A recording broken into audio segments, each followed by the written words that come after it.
I apologize for wasting time this morning, but I had to prepare you for my lesson. And in order to do that, you had to wait. Thank you for letting me come to the pulpit and speak to you this morning. This is actually my first sermon ever. I've enjoyed leading worship.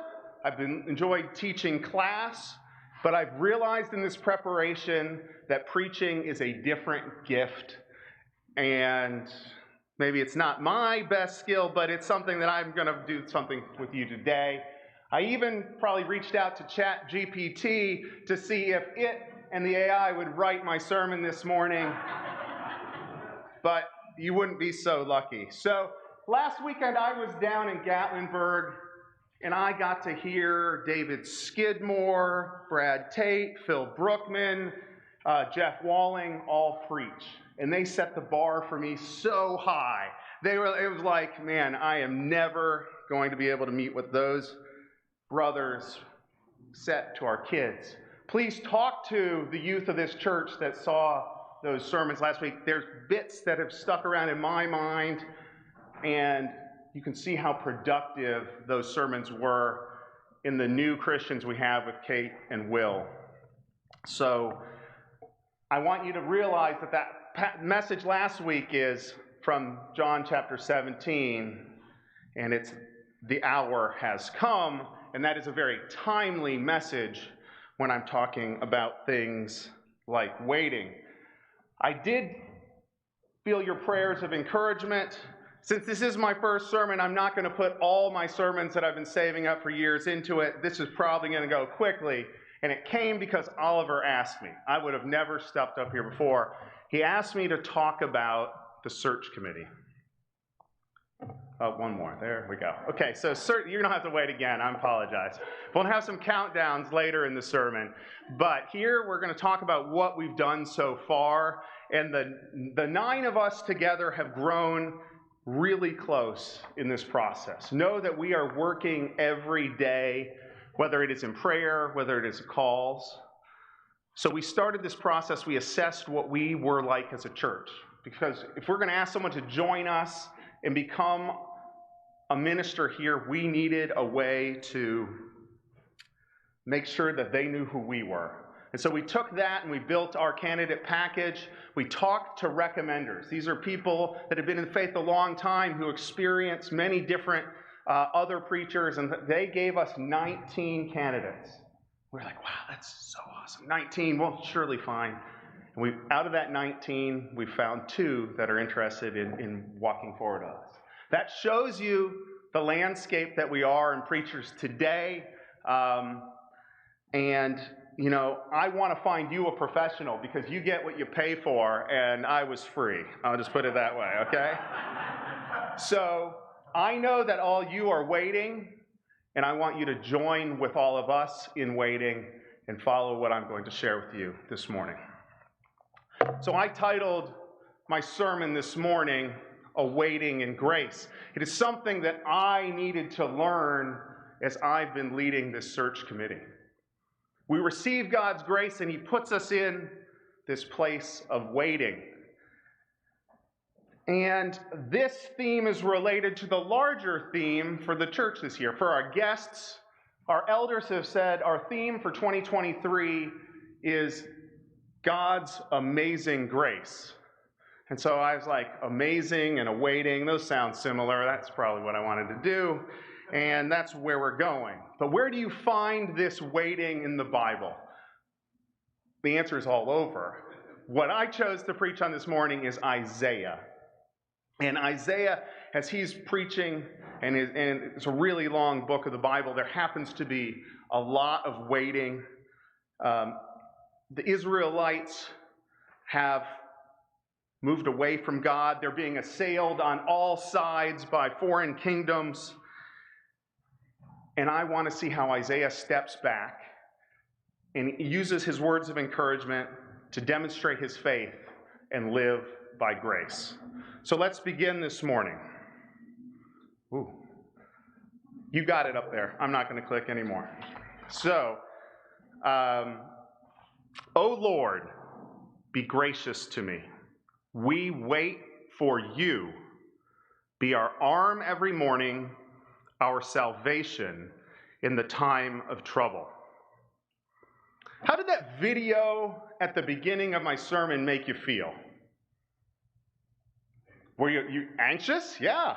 Like, what's going on? Is John not going to preach? Did he forget it? And like, I had people reminding me that I was preaching tomorrow last night. I got texts that late. And so had something happened? Were you confused? Did you start to get uneasy? Maybe even like some more impatience or even frustration. Like, why is he wasting my time? I just want to go to lunch, get the buffet.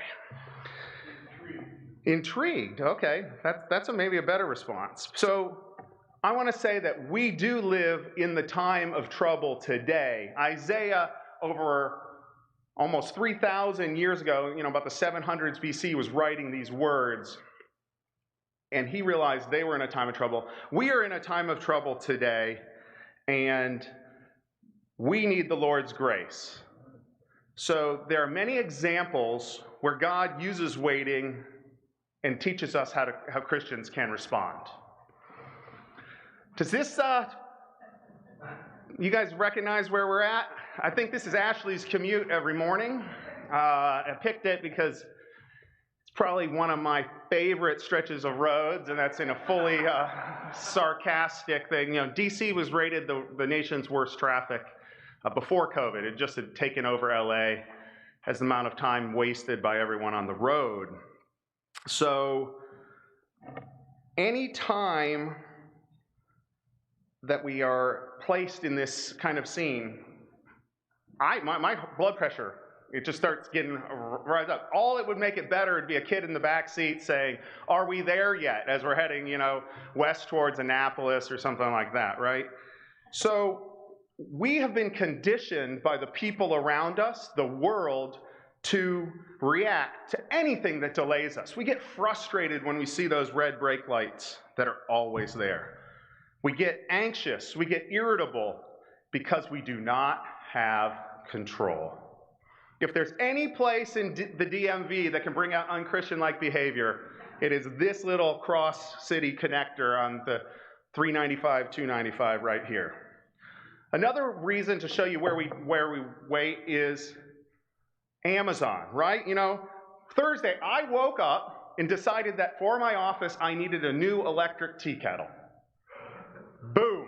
Bought, purchased, there by the evening. Not only was it there that night, because Amazon offers same-day delivery in our area, it gives us the time of delivery, how many stops it is away. You can watch that little truck driving around your neighborhood.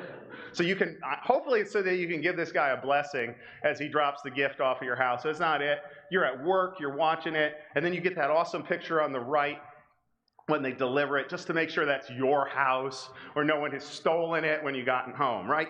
And so in this seeking efficiency, the seeking of convenience, it has driven us to want, as soon as we want something, we have it.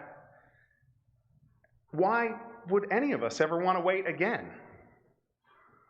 So our world is taking impatient people and it's transforming us into pushy people, to demanding people. I want it now people. We're like dogs on a walk, straining on their leash, trying to get whatever is top of their mind.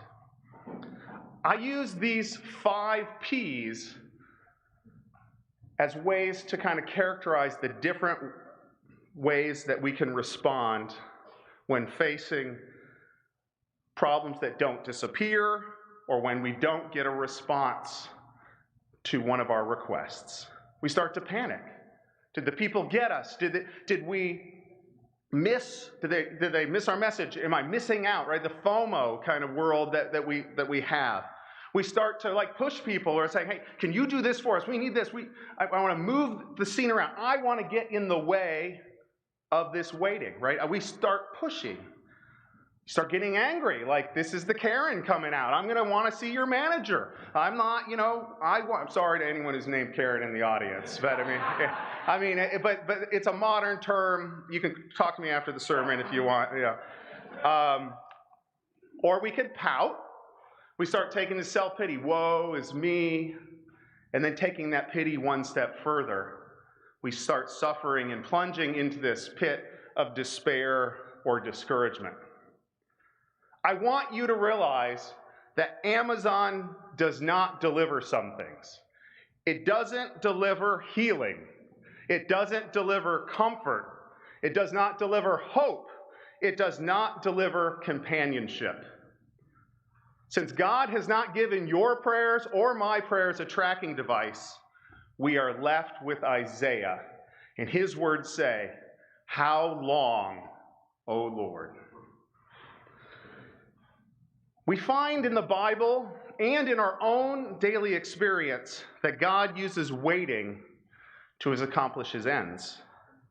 In other words, life with God is a waiting room. We have long-term friends who've never found Christ. We have friends who are ill and have been living with these illnesses for years. We, in our Christian lives, have a longing for heaven, for the place where sorrow and pain are no more. There in our life, we have this delay between when the need arises and when God's provision comes. So I want you this morning to realize that not yet is a huge part of the Christian experience. It's helpful to me to look into the Bible,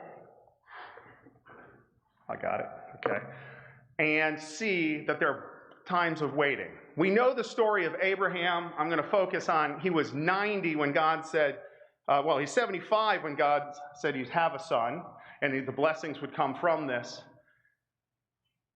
25 years later, he was 100 when Isaac was born. Sarah was 90 at that time. They waited. Jacob found his wife, Rebecca, right? Went out, was hanging out at Laban's house. She's like, yeah, I'll give her 7 years. He gets Leah that first night, the wedding night. He's like, no, but I really wanted Rebecca. And then going on, then she had to wait another 7 years. So there's a 14 years of waiting there.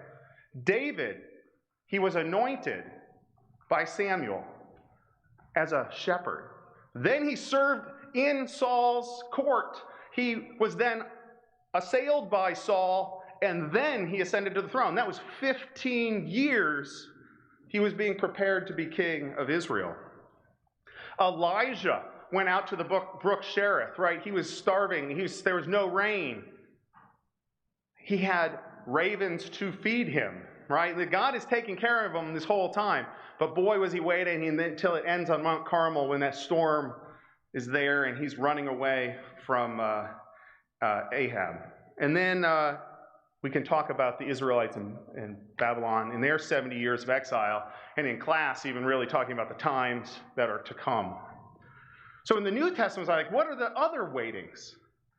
We have in the beginning of Luke, Simeon was told by God that he would not die until he saw the Christ. Right, and we get his wonderful prayer that's in Latin. It's like nunc dimittis. Now let thy servant depart in peace. Right, because he had seen the baby Jesus and he had been waiting. I believe that John the Baptist was even waiting for Jesus, right? He even sends his guys over to the disciples and said, is this the Jesus? Right, he was kind of confused. He's been waiting. You might even argue that Jesus had been preparing for 30 years to start his ministry, right? And these things, he didn't start when he was born. We see in his ministry him healing the bleeding woman. She had that bleeding disorder for 12 years before she talked to Jesus. And then even this idea of Paul, his time in prison, or even at the beginning, after his conversion, he was prepared for 3 years when he went to Arabia. So I want you to think about more Bible stories. Find me after service. I'd love to fill in my list here of waitings, because I'm sure you'll come up with ones that is. So when we talk about the word to wait in the Bible, it's this Hebrew word. It's one of the two words. One is kavah. And kavah is two words, one meaning cord, the first one, and the other one meaning to stretch or to tension, to put, to twist. And I was asking Habtu, so what is this in Amharic, right? So since Amharic's a Semitic language, it came right from Hebrew and it's spoken today in Ethiopia. And he said, yeah, that is the word. I get confused. It's the word that the women are washing clothes in the river. And so you wash, you scrub, you get all your clothes clean. And then at the end, like the picture here, you twist the clothes. And the water comes out, you wait for them to get dry. But in that same word, there's implied this tension, this concept as you're being twisted and waiting for this resolution to occur. The core meaning of the word to wait proves to me that waiting is hard. And we must remember that God's time is not our time. But do not forget this one thing, dear friends. With the Lord, a day is like 1,000 years, and 1,000 years are like a day. In knowing that, I'm going to introduce you to 4 godly characteristics to be practiced by all who wait. I say to the Lord, those who have an anxious heart, be strong. Fear not. Behold, your God will come. He will come and save you. So this first concept is trusting hope. So as a believer, we are to maintain trusting hope in times of waiting. This is an active hope. This is not just laying around waiting on the sofa, tired at the end of the day. We are told to be active in how we place our confidence in the Lord. Because of what he has done, he will do, and that is our hope that we have and we are bringing forward in our life. Matthew talks about this here in verse 20, in chapter 24. He does it in 42 and 44. I picked 42. Therefore, be on the alert, for you do not know which day your Lord is coming. He talks about this active watchman, this awaiting and preventing the thief from coming. So he has the tension of the Lord coming or the thief coming, and Matthew says to be alert, for we should be there. And so I say the only question that we are left with is, when, Lord? Pray that all day long, but not if, Lord. There is no if, Lord, in your prayers. It's all about when, Lord. And that's how we get through with our trusting hope.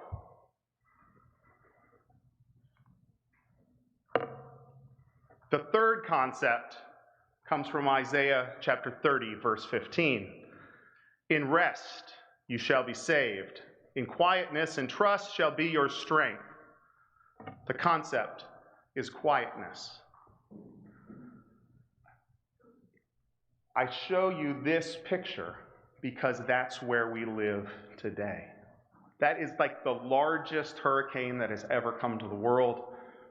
And in the midst of that hurricane or tropical typhoon, there is a calm inside the storm. Where God calls us to in quietness is the opposite of striving and trying to do your own thing to get your own way, or the panic that comes with, oh, I must do and react. The quietness puts us into the right point of view. I want to go back to the song Joseph sang and read the psalm that it came from. I'm going to read the first 3 verses and then the final verse, verse 10.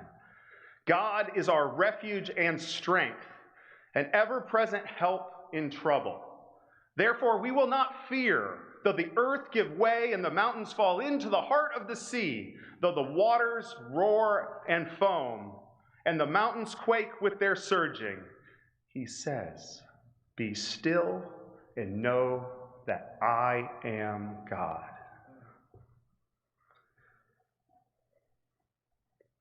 So, the third concept. So we had our trusting hope, we have our quietness, which brings us to the third concept, second to last. We'll use Isaiah chapter 26, verse 16. "O Lord, in distress they sought you. They poured out a whispered prayer when your discipline was upon them." So, you think about that. We're in quietness and we respond with prayer. And even a whispered prayer is heard by the Lord. And so, you really need to think about this concept of how we should be praying in times of waiting. This is not a loud prayer. Not to say that loud prayers are bad prayers, but this is how when we're faced with these times of anxiousness, these times of unanswered prayers, a whisper is all that is needed for him to hear you. I want to make sure that we're asking God about our problems more than other people, right? You should be talking to God more than other people about your problems. And that is echoed in the words of both Matthew and in Luke, where we have the concepts of persistence being brought out, where it's ask, seek, knock. And then we have this persistent widow, right? She keeps coming to Jesus, and Jesus says, I'm here for Israel, not the scraps to the dogs on the table. It's a really confusing response, and we sometimes get tied up in that. But her persistence gets Jesus to grant his miracle upon her. And we should treat our prayers like that. Whispers and persistence. And then for my final concept. Oh, okay, yeah, it's all right. We're good. Right here. So, we remember before our God and Father your work. He's talking to the Thessalonian church, and this is Paul. Your work produced by faith, your labor prompted by love, and your endurance inspired by hope in our Lord Jesus Christ. These are the things that Paul is telling the church they're doing a great job. So I go to the fourth fruit of the Spirit. I don't know why it gets fourth billing. I think it's important. Fruit of the Spirit's not a pineapple.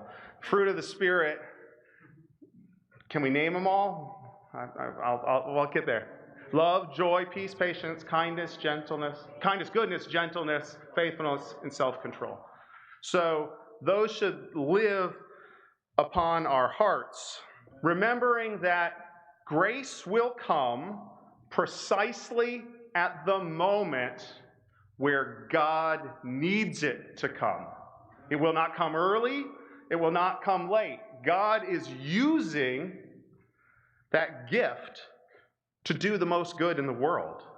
And therefore, that is why we have to wait.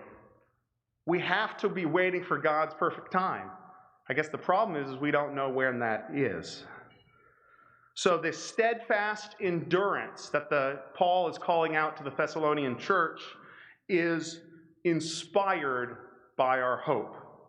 It requires the Holy Spirit's work in us to build this up. And maybe, I guess, we'll wait long enough to get past the fourth fruit of the Spirit all the way down to faithfulness and self-control. But that's why God is having us wait today. And I want to share with you what I see as an excellent example of all four of these concepts. I think some of the older people in this room might actually know who Eric Liddell is. He was born 16th of January, 1902. He's a Scotsman, but he was born in China. His parents were missionaries in northern China. He was born there, and then he was sent back to London to a preparatory school his age, and then he became a really good runner and rugby player. He played on the national rugby team for England and also went to the Olympics. He was an expert in the 100-meter dash, but he found out that the 100-meter dash was going to take place on what day of the week? It was going to be on a Sunday. And so Eric Liddell said, I'm not entering that race. That was his best race. He did not enter it. He deferred and waited till the 400. He actually ran the 400 and won it. He set the world record at the time, and it stayed for, I think, about 12 years. So in 1924, the Olympics were in Paris. He wins the gold medal. And then in 1925, he goes back to China and becomes a missionary. And notice my slide there says he dies in China. He dies in China in an internment camp because Japan was invading that portion of China and had taken everyone and moved them into internment camps. You guys know this was made into a movie. It won Best Picture in 1981. It's called Chariots of Fire. Highly recommend you finding this movie and watching it now that you understand this isn't the story just of an athlete. It's a story of a missionary who is an athlete, and then how he patiently waits. He hopes for the Lord. He is quiet, and he exemplifies these characteristics that we have going forward. He died in that internment camp. No, you can leave it there. You can go leave it there. He died in that internment camp waiting to be released. On his memorial marker in Scotland is this quote from Isaiah chapter 40. Have you not known? Have you not heard? The Lord is the everlasting God, the creator of the ends of the earth. He does not faint or grow weary. His understanding is unsearchable. He gives power to the faint. And to him who has no might, he increases strength. Even youths shall be faint and grow weary, and young men shall fall exhausted. But they who wait for the Lord shall renew their strengths, shall mount up with wings like eagles. They shall run and not be weary. They shall walk and not faint. We are waiting for those promises to come. It is the promise of salvation that is there. If you've been delaying your chances to be joined with us in our waiting, we'll call you up here. We'll baptize you here today. Come stand with us. I want to hear your other waiting stories, because as in Isaiah 25:9 it says, it will be on that day, behold, this is our God. We have waited for him that he might save us. And salvation is there for all of us. His grace has been given to us, and now we wait for it to come. Thank you as you stand and sing.